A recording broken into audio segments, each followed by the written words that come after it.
There we go.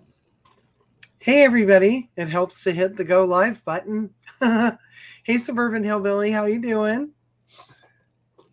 You've been in here for a while, so thank you. I'm just finishing up the colonoscopy prep video.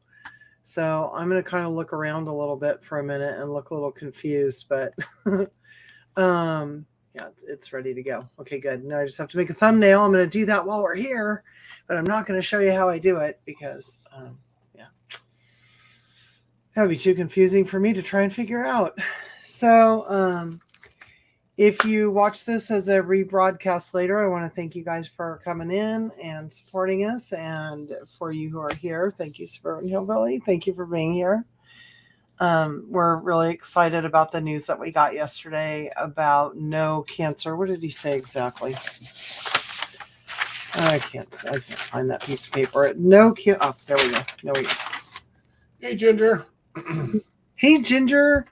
CT scan looks better. No obvious cancer. We'll discuss in detail at your next appointment. Yes. That's what I wanted to see. That's what I wanted to hear. Hey, Canadian Family Life and Wendy Benjamin. Oh my God. Hi, you guys. And Renee. Yes. Praise the Lord. It's right. One day at a time. Hey, Rena. Wendy. So, JJ, I'm going to let you say hi to people while I create a thumbnail for the for the other vlog. Are you out of your mind? No, I'm not. Okay. I don't know that they want to listen to me talk about anything. Sure they do. Talk about what we've been seeing. I mean, my goodness, we've had such nice... You guys, we've had like... I didn't expect after doing that video yesterday. I went out to the parking lot and got on because I was so overjoyed. And what you couldn't hear is that when I got the information... I was in the car actually headed to the dentist when I got a phone call to call the nurse back. And so I call, and when I did, and I got off the phone with the good news, there's a song from the 70s by the Three Dog Night called Joy to the World. It came on right at the beginning of the song. And it gives me goosebumps to think about it because that was a great song to hear when I got that really excellent. Hi, Leanne. Hi, Kimberly. Yeah, we are overjoyed right now. So we put this video together, and I recorded it in the car and got home and put it up. And overnight, because I don't think we put it out until like, I don't know, 7 or 8 o'clock at night, our time. I can't even remember. But when I woke up, we had like over 100 beautiful comments from everybody. And I was actually going to have a guest tonight, and she's going to come on later because she's actually really busy too. But I told her at a certain point today, I don't know, it was probably around 11 or 12 in the morning, or 12 in the afternoon, 11 a.m., 12 p.m. I couldn't, there's no way I was going to answer everything. There's no way. I tried doing that all morning because I read everything, but then trying to answer everybody specifically, it got to be overwhelming. And, but the messages, believe me, I've read most of them, until probably about 3 o'clock our time. And then I had to get busy, but the kindness and the joy being expressed is just like crazy. I just love it. Hey, Tiff. Hi, Teresa. Hi, guys. I see here, I'm going to put this up. It's so weird. Is the video blurry to you guys out there? Mine's clear. Hi, Elaine. Okay, because it might just be me, but no, you're crystal clear on my end. I love that Danish whisk. There we go. We fight over it, Ginger. Well, it makes it so much easier when you're stirring stuff up and everything. It just makes it so much easier. You don't expect it to be. It looks kind of wonky, you know. Huh? Thank you guys. Thanks for commenting. It's clear to everyone, honey. It must be maybe your monitor. I refreshed it and it looks good now. Okay, cool. That's weird. But yeah, Danish whisk, it's so amazing how it goes through stuff. It is really. And I don't know why. I mean, have issues sometimes, like spatially figuring stuff out, and I just don't understand how it can work so well. Hello, Wendy. Thank you for coming in. I haven't responded to your comment yet, but oh, that, you know what? That was Chris and Larry's comment, but you had a comment too, so thank you. Everybody in here was super, super, super sweet and kind. The Miller Life Kitchen, I loved your comment. Nanny Tam, Leanne, hey, Derek. I don't know. I'm humbled by the whole thing, and I'm so happy that we all, we're all happy about the news, right? And my guess is that Tiffany must have just rolled uphill from Ginger's place or vice versa, because they're homesteading together, really. Hi, Angela. Prepping for Hello. heaven, and my goodness. No, it's amazing. It's sometimes I'll answer comments that she's getting because we're trying to do it as fast as we can. But my gosh, it's amazing how many people have commented. And it seems that it's helpful. I know that it's a scary thing for sure. Mm-hmm. Just even going to get checked is a scary kind of thing. That you don't want to necessarily do, but it's one of those things. Right. And then getting, you go through treatment and you hope you did everything right and you hope that everything's going to be okay, but then it's a wait and see, right? Go over, get your blood tests, and you got to wait you don't have to wait. It's just the way it worked this time. Then you go get a scan of some sort. In this case, it was a CT scan. And there's apprehension about that. On my end, this very sweet technician, the first time that I went and he was the technician, he had a hard time getting a vein from my arm. And it was, so now every time I go, there's that apprehension and everything. But yesterday or Monday, right? I got the CT scan Monday. He hit my vein in my elbow, which is not an easy thing to do. I've got roly-polies. And I drank extra water the night before, and I didn't sleep much because I was nervous. So I was very well hydrated. And he hit it head on. He got that vein on the first shot. And I pulled into the parking lot at 8:15. Well, I walked into the office at 8:15, and I was in the car at 8:41. And when I came outside in California in August, there were raindrops coming out of the sky. And I thought that was a good sign. Happy raindrops. You're so funny. I'm something. But it was pretty cool. It just was, I saw that there were just signs everywhere, really. The rain, how easy this went, comparatively speaking, for the CT scan. The guy was really hopeful. They can't say anything. He's like, your doctor will have the results by noon today. So if you don't hear something by tomorrow, you may want to give a call. And as it turned out, the doctor actually called me much earlier than I expected. So it's so cool. And then I celebrated by having radishes and bell peppers and hummus for lunch. Thank you, Jamie. Yes, would be awesome. And if anybody's out there not chatting, thank you for visiting and watching. And Teresa, yes, I have never gone in for a scan where you just walk in, check in, and you're out the door that fast. Well, your doctor's pretty awesome too, because right? Because he did you get that yesterday or day before? Monday. No. I mean, yesterday. On my way to the dentist, I got a phone call and I realized that I had a voicemail from his office. So he knows it's a little while before we have the appointment with him, mm-hmm. And so he just wanted to make sure that, hey, for the next week, you don't have to be freaked out. Everything's okay, right? So mm-hmm. He's really good about that. He knows that there's a lot of anxiety associated with it. The man works with people with cancer all day, every day. So, he knows, and he's just such a kind person. And I know he's busy because he was doing doctor appointments yesterday in the office, and he is booked up solid all the time. So he will like delegate things to people, and he had the infusion nurse call me. Leanne. What are you laughing about? Leanne. No, you're welcome, Leanne. Okay. Yeah, so I love that song. So Ginger. Jeremiah Actually, was a bullfrog. we were starting down whole food plant-based diet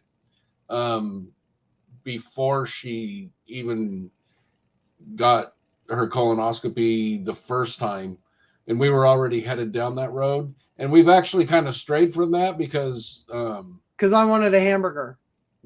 Well, no, because when you're going through chemo and you're going through stuff, it doesn't necessarily taste very good to you. So then we just don't eat that. So now we kind of went to my bad diet, but yes, slowly. I think slowly we'll start heading toward that. But I don't know. I like a good burger. Well, every now and again, like you can have a good burger. And I like chicken. And they say that, if you want to have meat, just have a little bit and don't do it all the time. And for colon cancer, colorectal cancer, if it's grass-fed, grass-finished, that's fine. But that's like $10 a pound. So just the cost of that, or a grass-fed, grass-finished steak or something. Personally, I would rather have a really nice filet mignon every 4 to 6 weeks or something, and just a little one. Okay, now everybody's getting... Okay, that's funny. Everybody's getting Jeremiah was a bullfrog. JJ, I want you to tell that story about a relative of yours. I'm not going to say what kind of relative or the relationship, but... Yeah, his middle name's Bullfrog.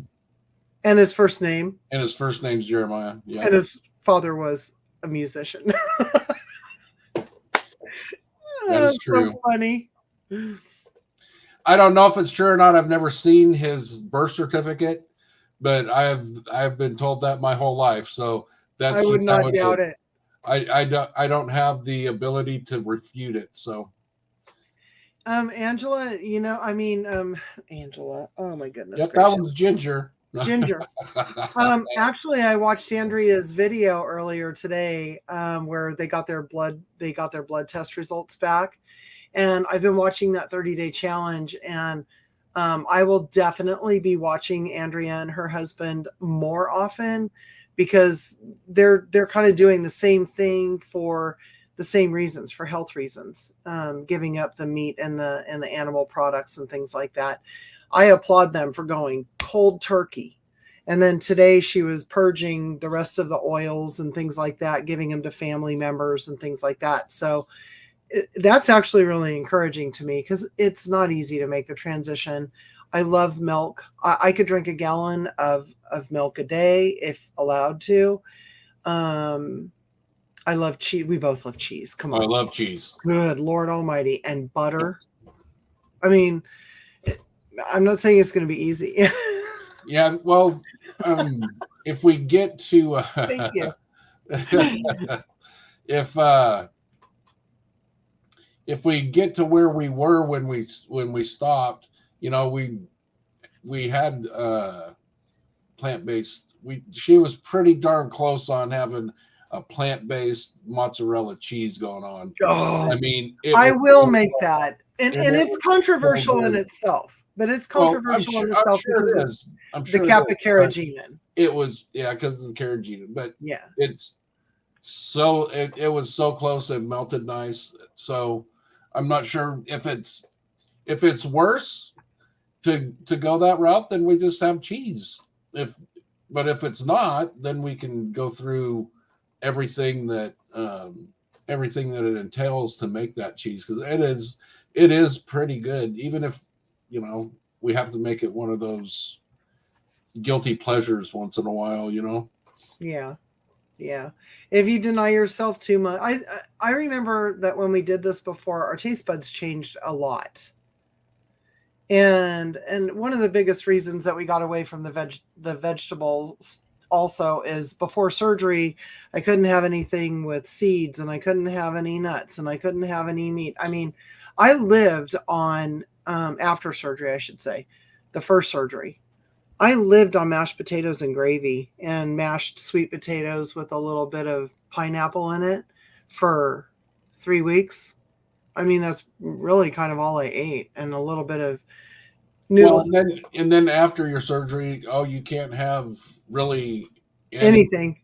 any of the leafy greens or anything that I Yeah, had no grown raw abundance salad, of. all the plant-based stuff that we wanted to We eat, we couldn't couldn't have. we couldn't have Yeah. any of that. So It um, was a challenge. it was, and I'm kind of recovering from working so hard to build that garden that year.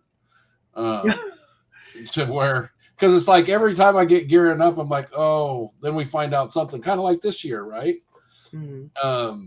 Oh well, dang, she's gonna have to go in and have surgery again. So I don't want to have this big garden that we can't really take advantage of and have because most of the stuff I grow it's the stuff I want to have fresh, you know, Mhm. like slicing tomatoes and stuff like that. Oh my God, our tomato bed is a sad, sad sack right now. It is. It's yeah, but that's another story for another day.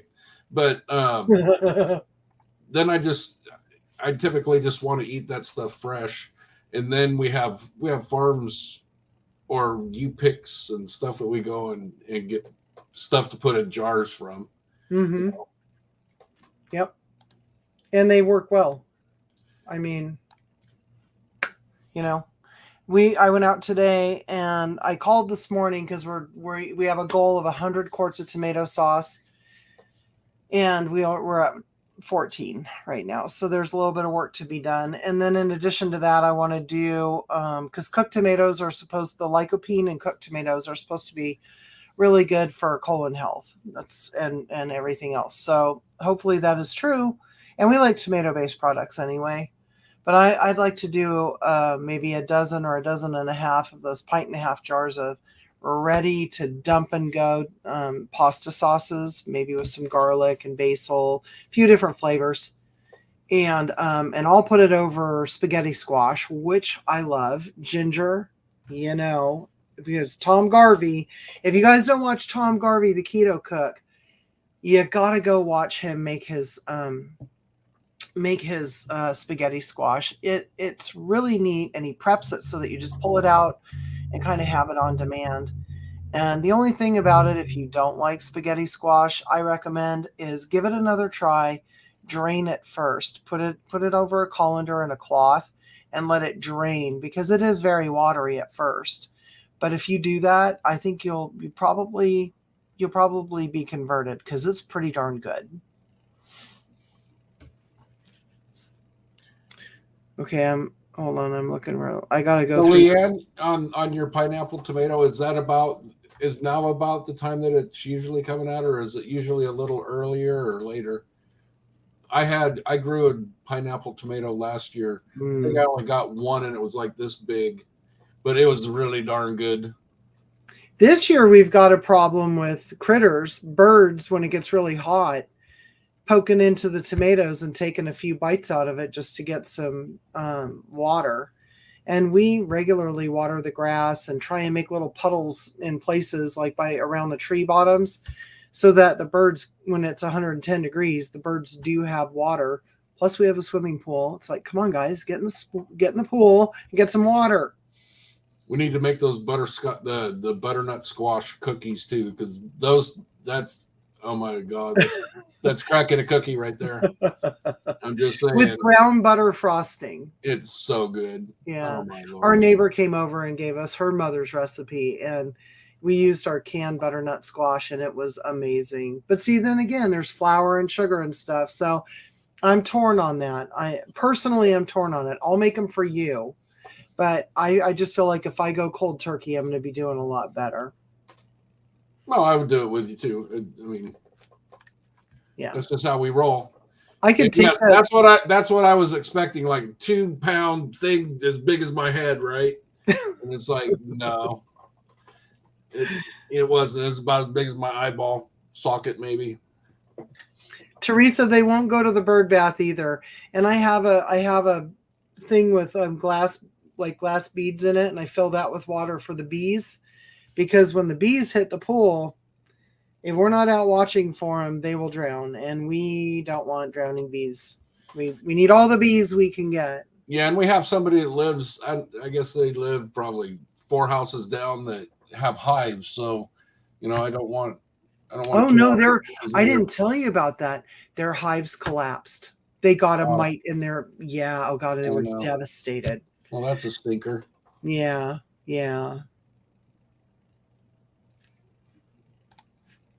Okay. Yep. See, that's what happens with us too, Nanny Tam, is we'll have this great guns of tomatoes on there, and then it'll get really hot and the watering will split them, or the birds will get them. I don't know what about this. Was a weird year, and to be fair, when you're on chemo, you really are super sensitive to the sun. And JJ, I have these Tommy Bahama umbrellas that you can get, like beach umbrellas that you can get at Costco. So JJ will move them around for me in the yard, but it got super hot and super sunny this year.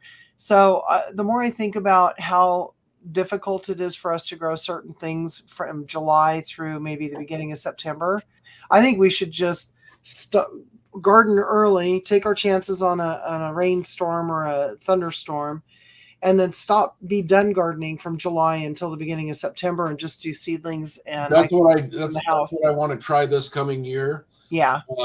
Make it where I have my fall garden going in like the end of winter, September, like the end of September, because our first frost date is December 1st. So last frost date is in February, around the third week of February. Well, that's what I mean. Our last frost date is December 1st, and our first frost date is March 1st. So, we have that little bit of time in there. I think that's the time where I'm going to say, okay, because I'll have garlic in the ground come in October and all of that stuff, but then that won't come until June or July of next year. But having, cabbage and all of that kind of stuff growing and having it done by about December, because you'll have, the half of September, October, November, December, right? So almost 3 months. So we'll be able to get cabbage, I think, and if you must, Brussels sprouts, or whatever you want. But I love those. I love them shaved in a salad. But then we can also get maybe broccoli. Well, maybe some broccoli, some cauliflower, maybe, those normal things. We should be able to grow a bunch of beets, radishes, all that kind of stuff and I can eat radishes by the bunch, and beets too, really. Yeah. So that's what I'm going to plan for this year, is try to get that fall garden in, and then we'll have a place where we're doing garlic that we don't necessarily have much going on there. And then come spring, like March, mid-March, maybe even first part of March, we have to see how the weather's going, but start getting tomatoes and all of that stuff in the ground so that it can be up and really cranking out. I want to start them in the house. June. I want to start them in the house this year in February, and almost like set them out when they're like, the $10 things that you get at the store in the spring. We just have such an early growing season. And then another really cool thing is that we're doing raised beds on the south side of the property, which is super nice, because in the winter, the fruit trees we have are all deciduous in the front yard. So all that sunlight's going to hit those plants. And we can grow peas twice a year. We'll be able to do them in the fall and in the spring. And I love peas. So if I don't snack them to death while I'm gardening out in the yard, then at least we might be able to get some flash freeze them and stuff like that. And I don't even mind it. if you're snacking them away, you're eating them. So that's true. That's fine in my opinion. Yeah, but I want to have some to make an actual recipe. Suburban Hillbilly, I got to tell you, we don't have a lot of wind unless there's like an event. It's not even like breezy. When it gets hot here, when it gets hot enough where the birds are seeking any water they can find, there's like no wind whatsoever. So it's just it's a delicate dance. And I just think all of the animals this year, maybe we have more animals because it was rainy and they had more food sources and they're having more babies. Yeah. I kind of think that might be what's because if you get to the middle of July to about the end of August, and it's almost unbearable. It's when the state like fair right starts. now it's 104. It's 104 degrees, and even if we had tomatoes out there, they're not doing anything. They're just trying to survive, right? Yeah, exactly. So they're not putting anything into the fruit. They're just kind of sitting there like, and then it gets down to 80 or so, and then they're like, okay, we can start going again. But that fruit's still sitting there. Typically it'll get sun scalded, all that stuff for us. So yeah, if we can, I should go out tonight though. I think we have the yellow pear tomatoes. Yeah, and those are super good too. Yeah, like and right the sun now, golds and my tiny little sun golds. I don't even make it outside of the garden gate before all of the tomato, because we only have 2 cherry tomatoes this year, the Berkeley tie-dye, and I haven't checked them for 2 days. And the Cherokee purples, but we haven't really seen anything. It gets so hot. It gets so hot, and then it cools down, and then it gets so hot, right? Yep. Yeah, I agree, Derek Fowler. We get to that point sometimes too. I'm like, man. But the second I do that, we'll have a hailstorm come through or something and pelt them to death. It's not helpful. Mm-hmm. You can tell I'm playing with artwork right now. So I'm excited about our garden this year. I'm just looking forward to it. I'm looking forward. I should be able to go out in the sun again with less restriction and less hats, and it just gets hot. I don't like to put a hat on my head when I'm outside working in the yard, because that's where all the heat escapes your body, and it just gets too hot for me. And God forbid I should go jump in the swimming pool. That would be silly. Yeah. So what I'll end up doing as well is, during that hot time, like this time of year, I won't be doing it this year, but maybe a little bit, just so that we can do it. Hey, Blue. That's very nice of you to come in. Hi. So that we can get the compost going on, so that it can just sit. So I could just get manure or whatever, get chicken manure and all that. Or get chickens. That's for another day. And then get it all mixed in there, and then it can set for a month before we do anything with it and sit there and bake, Yeah. We're going to have a really good pomegranate harvest this year from what I can see. I'm not seeing those weird prehistoric bugs out there as much either. Yeah, not yet. They're coming. Oh my God. Should we talk about the bug that we saw the other day? Do we even have a picture of it? I do not have I have a picture on my phone, but you won't be able to see it. Do you remember what the name of it was? Because I want to know if anyone in chat has ever seen this thing. The wild buffalo bug or something. Oh, you guys. Oh my gosh. It had an antenna like this long. Yeah. And it was like big and curvy and stuff. And it was iridescent. And I'm not kidding, the body of this bug, we were up in the mountains camping, and the body of this bug had to have been 1.5 inches long. It was about maybe 1/4 inch wide. And I had to run in. Our dogs went into like a patch of something that was sticking to their fur. So we went to town while we were camping. We went to town. I had to get old-fashioned combs, which are not cheap anymore. Jeez Louise. And so before I went in the bug was there, and we're taking pictures of it and everything. And then I get out of the car to go in the store, and I took bugs from the pictures of it from the outside. And then I came out, and it was still on the window. Let and me it was see like, if I can get the. Let me see I if hope you you can see can. it. There There you it is. go. Oh, yo, God, that thing was so creepy. That thing is wild. I was like, uh-oh. Has anybody It's ever looking seen at a me. bug like that?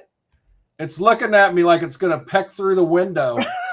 Oh I'm like, my yeah, I don't God. think so there, Scooter. Well, Leanne, since you asked, hey, Statman, we broke 1,000 subscribers. Well, So this what has have we been, got?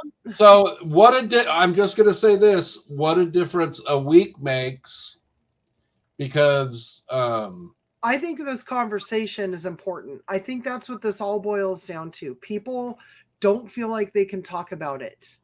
yeah. We're getting messages from a lot of people in the US and Canada and Wales, lots of emails from Great Britain and Ireland and South Africa and Australia and New Zealand. I'm like, "Oh my gosh." Really, the English speaking world is just Yeah, like, it's really been incredible how darn nice everyone's been. And oh yeah. there's some folks that leave comments and it's like, oh man, your heart sinks. I'm reduced to tears on And some. it's, Tears of joy, tears of sadness. I mean, all of it. And then we did monetize. We can say we've yeah, we're in monetized. the middle of We that haven't right ever now. gotten it. We haven't gotten anything yet, but that's kind of exciting. And yes, Derek, we did. We didn't expect to, Yeah. but we're quite Well, pleased that everybody that has commented is getting something from it, or it's validating what maybe their concerns are and stuff like that. And Teresa, I agree. I'm so sorry because I can't, every time I get a spot, because I grew up in California and I get nervous about all the sun we got as children playing soccer and swimming and not wearing any sun protection. And so every time I get a spot, I'm like, oh God. And I run over to the doctor. He's like, no, that's okay. That's okay. and the thing about all of this that's really pretty amazing is we've talked about this for like the last 2 years, where it's like she wanted to tell what she's gone through and how all of that affects everything in life, right? And she just wasn't ready to do it. And then when we went up and she's by the lake, she said, now is the time, I'm going to do it now. So it's not like we just decided, oh, we're going to go off the rails and do this stuff. It's been we wanted to get it out there and show people that you get this diagnosis and it hits you in the stomach, and you just you're not alone. There are a lot of people that have either gone through it or are going through it, and there's not a whole ton of resources that say, hey, I've done it and this is how this is how it worked out for me. If it worked out different for you, let me know so that we can kind of build a community, a resource and a community, because people have real questions. I mean, I guess I wasn't clear on a few things because I just start talking. I'm just telling my story. I descript it. I try to stay on task, but I'm a squirrel chaser. Been one all my life. You on task, that those can't even be in the same conversation. When I that will never happen. When I can, I have to say Mouse Toes gave me this tip because I forgot the citric acid or lemon juice in the first batch of tomato sauce I did this year. And I was furious with myself because we roasted those tomatoes for 2 days. And so she said, put a Post-it up in front of you. And I do. I set up my station now, and there's a Post-it, and it's like bang, bang, bang with all of the stuff that goes in there. And then the debubbling, everything's in a row. And if I don't do that, the slightest thing will take me off task. And I don't want to endanger our lives. Hey, Jay and Knight. Oh man. Oh my God. Is that from having it removed? Skin cancer scares me because She it's said our second largest time in organ. 7 years. Huh? She said second time in 7 years. Oh my God. I know when that's why you wear a mustache now. When you got a test. Yeah, I didn't. They took took a big chunk out, but it was tested. It wasn't anything bad. Also had one taken out of my back, and it wasn't bad either. Everything that I've had done on me, thank goodness, has always come back negative. So, yay! I know. You and your 19 polyps or whatever it was. I'm sorry. Don't make it bigger than it was. It was 15, and it was a you know lot. when your doctor says, you know, that's more than I've ever seen, and they're retiring, you know that. Matter of fact, I was one of the last colonoscopies he did. This was like, I don't know, the first part of 2018. Mm-hmm. And he retired like right after that. So that's not very common. So I go in every 3 years now. Matter of fact, I'll be going in January. All the gastroenterologists and groups around here are disbanding. I don't know what that's. Colon cancer is on the rise. Sneak peek here for you guys. I did some research before I put out my colonoscopy prep video. So there are going to be some statistics on there, current statistics. And in 1995, 1 in 10 Americans, I'm assuming over the age of 50, but I can't they don't really say that in the narrative. In 1995, 1 out of 10 Americans would have a chance of being diagnosed with colorectal cancer, which could be a cancer of the rectum or of the colon, intestines. And by 2019, which was just a little bit after I was diagnosed at the age of, was I 49 or 50? Derek Fowler, you're hilarious. But lighten that mood. But when in 2019, we had in America a 1 in 5 chance of having a positive test. My God, I mean, that's ridiculously crazy. If you have any kids who are in medical school or anything, or you got any children who are getting ready to go to college, you might want to get them into that old gastroenterology business. Yeah, no kidding. So when I went in for my yearly physical, like in, what was it, March or April or whatever, mm-hmm. I'm all good. But I was talking with our family physician, and who is awesome.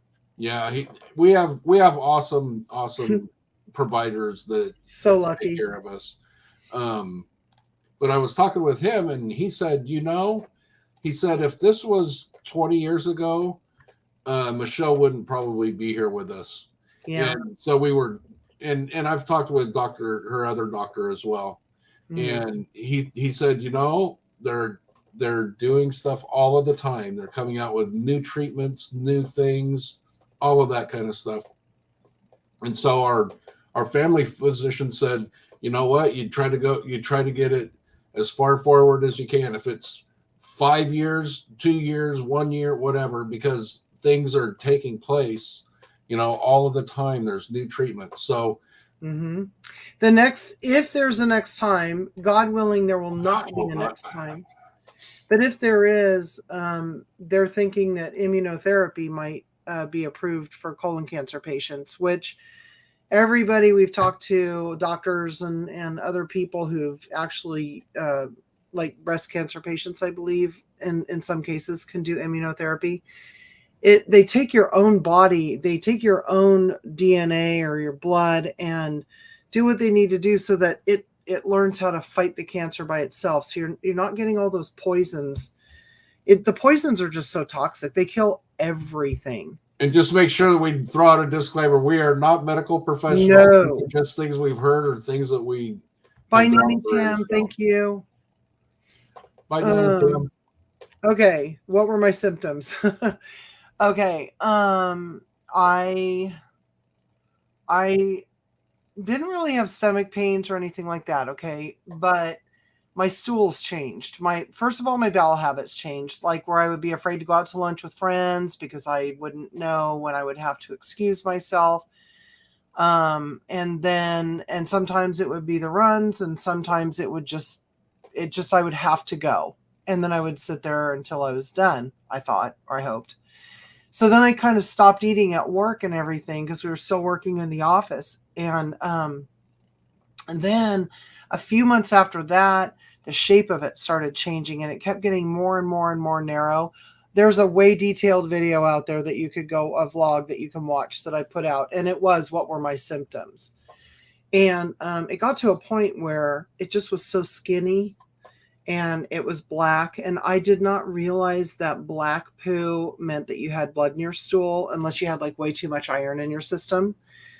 And I didn't bring it up to my doctor because I kept thinking it was going to get better. And it didn't get better. My poo got skinnier and skinnier until I felt like I was a rabbit. And I was going all the time, probably because my body wanted to eliminate it, but there wasn't enough, it wasn't coming out normally. So I had my 50, when you turn 50 and you have your checkup. So my doctor sent out a questionnaire, and there's like something for every kind of system in your body. And so when it got to the point where it was asking about bowel habits and things like that, I answered honestly. And in the video, I talk about it. I was a smoker, albeit by then I was a closet smoker, and I only had like maybe 5 cigarettes on weekdays because I didn't have them in the morning. I didn't take them to work. So I'd have them between getting home and making dinner, and then after dinner and before we went to bed. So I wasn't smoking that much, but I was smoking. And I had smoked on and off, mostly on. Oh God, from the time I was like 16 and a half years old, because I was an idiot. And, but I had quit a couple times for about a year and foolishly started up again. I don't know what caused me to do it, but I did quit. But anyway, when I went to the doctor, I didn't want to hear the smoking lecture again. So that's kind of why I put it off. And I kept thinking, oh, everything's going to get better and we're going to eat more vegetables and everything will be fine. And it never got better. So those were my symptoms: changing bowel habits, major. But there was no pain associated with it. All of my doctors have told me you can't feel cancer. There's nothing like that you feel, maybe unless you're constipated. Some people get that. Yeah, so actually we both smoked, and she went in on the 16th of November 2017, and she quit that day, and I quit on the 17th because there was no way I was going through that to begin with. And we have both been, that's the last time we picked any up. Done. Yep. No vaping, no patches, no nothing. It just got to the point where it's like, this just got to go. Well, and my doctor made me promise her, she said, this is really major surgery. I can't wait to do that vlog because it is. I'm actually going to show people how to get out of bed after that kind of surgery. Because I remember struggling for days trying to figure out how to get myself out of bed without it being super painful. Because that is a big deal. Getting your think about it, that was something that we struggled with for 20 years. What, smoking? Yeah. It and actually when we did quit, it was like done. And it's like not one of those, oh, I don't smoke anymore just as much, right? One of those stupid sayings I used to say all the time. But it was like, no, I'm done. I'm just done. And that's probably why we were able to just say, yeah, we're done. Oh my God, I just saw this. I saw the comments, prayers for you, Jamie. Oh my gosh, yes, we will pray for him. And Teresa, everybody, my God. You never know. You just never know. Well, and I mean, we have friends that have been going through different kinds of cancer. It's like, it's all over, it's crazy. We could just speak to oh my God. Yeah, that is awesome. See, and so I have stage 4 cancer right now, but I want to be one of the 15% that goes into remission after 5 years. That's the reality of treatment today. But I honestly believe that the positive attitude and being a partner with your doctor and having a great medical team and good friends like everybody here, you guys have no idea what that does for your spirit. It's uplifting, and I'm seeing so many stories like this, Grace, and it just makes my heart so happy. So happy. And I know a lot of men have issues with getting things taken care of, but you know what? You just gotta get it, especially if you're 45 to 50. Just get it done, be done with it, and say, hey, I know when I'm 40, when I was 47 or I was 50 or whatever, I know at that point I was clear, I was all good.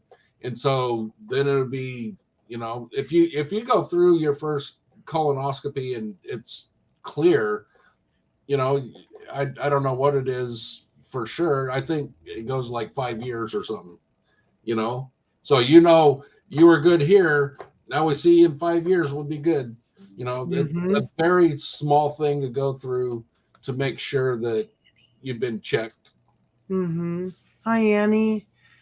Yeah, I mean, I'm just looking in the comments here, you guys, and we really didn't necessarily want to talk about it in public. I mean, our friends behind the scenes knew. A lot of our friends knew. All of our friends here in town knew, and our family across the country. And oh my God, Clear 10 years. There you go. that is awesome. You really have no idea what that does for my heart. It just makes me so. I'm hoping that I'm clear, in January or whenever here at the end of the year, somewhere in there, I'll have to get one. I'm hoping that this time I'll be able to go 5 and I'll be like, yeah. Mm-hmm. Yeah. Because I've always had at least one polyp. So at 15, then 3, then 1. So. And I don't think that colon cancer runs in your family, which is a good thing. It does run in ours, and unfortunately, I didn't realize that certain relatives who had died of cancer, all people would say is, "Oh, they died of cancer." Well, I know one uncle died of bladder cancer, and so I knew his situation because his family spoke about it. Thank God. And but so many people, they want to hide it because it's embarrassing. It is embarrassing. My godmother had rectal cancer and she had radiation on her rectum. And she was like, how old was grandma? 80. She was in her 80s when that happened. I thought she was 92. No. When she had the rectal cancer, she was like 80 years she was old. in her 80s. And she actually talked to us about it. She said, kid, she always said that, kid. But she said, kid, you don't want to go through this, do whatever you need to do. She was not a drinker. She was not a smoker. Her and grandpa ate pretty healthy. She was just one of those people that got it. And, but she lived for another 15, 16 years after that one bout with radiation. She did a really good job. Because what I've heard, I don't know any of this from a medical perspective, but I've heard that we all have it in us. They just don't know what the switch is to turn stuff on. So it's like, it's craziness. Mm-hmm. It's a switch that turns it on that nobody knows. The magical switch. Yeah. Derek, that is so sad. That's my fear, is from all the medication and everything. I do worry about my liver because those numbers. Sorry to hear that, Derek. Yeah, I honestly, I cannot imagine. I have one brother and I can't even talk about it. I couldn't imagine. Okay. I just can't. So I'm sorry. Okay, this is good. He didn't have cancer, but your friend, and that, I'm glad. I mean, I'm sorry that the friend passed, but I'm glad that it made people go get checked because it's just getting younger and younger and younger. Now, if you're 45 in the US, they're suggesting now at 45 without the history that you get checked. And that says something about our standard American diet, our SAD, if you will, with all this processed food. We have foods in our country that are allowed to be sold to people, that are given to children at school for lunch programs, that they won't even import in Britain and Europe. So if always, I just don't get it. I just don't get it. So regardless of all of that, if you're over 50 and you haven't had one, you need to check into it and get it checked, get checked out. I always say the peek and poke, but I'd rather go through that for, a day than to deal with stuff for, the stuff that Michelle goes through is just amazing how she handles herself. I'm just saying. And I don't, I don't want you to have to clean. I never want you to have to clean me or the bathroom. I'm going to say that. There's my pride right there. That'll be part of my video on being a partner. But anyway, but it takes a day. Just go get checked. Mm-hmm. Yeah. You'll wake and up. The prep isn't that bad, you guys. This video that I'm going to be putting out today, hopefully in not too long. I go through the things that, make it a lot easier. And a lot of the things that I do, I wanted to make sure it was okay, because it just got to a point where I was like, this is so uncomfortable. I think I'm going to try X. So I would, try it. Well, then I thought, oh my God, does that make it worse for the doctor? So I went in and I've been looking at tips and tricks, and everything that I implemented over time are actually published online now by medical establishments and whatnot. So there's a lot of things you can do that will seriously make your life so much easier, I think. Right, JJ? Oh, for like the prepping or whatever. For prepping. And then I hope I did a good enough job too explaining what it should look like, because you'll know if you're not ready to go in, you're gonna know. Yeah. So my first, because I've had two or three. Mm-hmm. The first one, I'm cheap, so the insurance company paid for the gallon jug of this stuff, right? So I could have paid money and had it a little bit easier. $40. I took the gallon jug and I chugged down the gallon jug. Well, I didn't chug it down. I had it because you took it at different. Well, no, you took it at different times, and then the next time I did it, I don't think maybe I think I had two. Because then this last time I was like, oh, there's no more. Okay, good. Thank God. Yeah. Because it just tastes like you're drinking, I don't know, bile to me. Put it in the refrigerator. The refrigerator's your friend. Put it in the fridge. Make sure it's cold. I do want to say to everybody, One Day at a Time Farmstead, I saw your message, and I actually have you. I actually have you on my calendar. Everybody please say prayers that this goes well. And I'm just happy that you're getting checked. I know it may not be super comfortable or anything like that, but look at all these people who are going to be praying for you and thinking good thoughts, and it'll be really nice when we hear your good news, right? There will be good news. And we'll be here next Wednesday at 5. So I'd love to have you hop on and let us know how you're doing. I really do.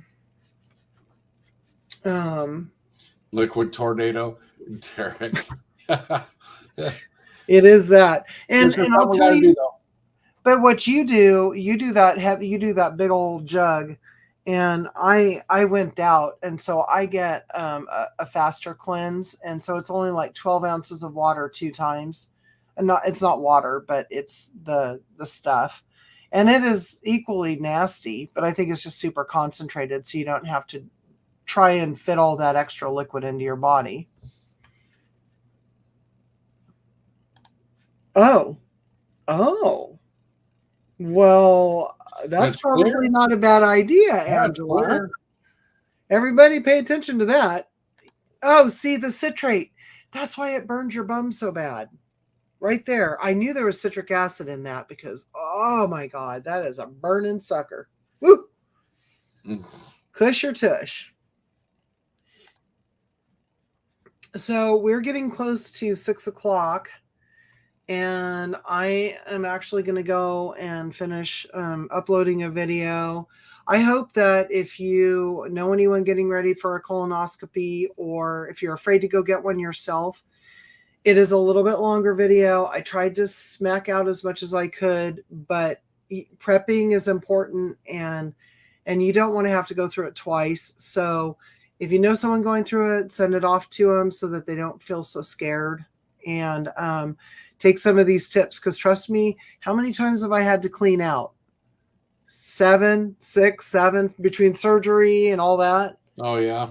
So yeah, quite a few actually. I've learned a few tips along the way. And I'm still here to laugh about it. Okay, yeah, Derek. Yeah.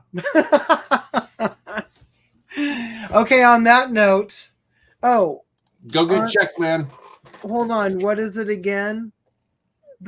You'll have to put a note in there, and then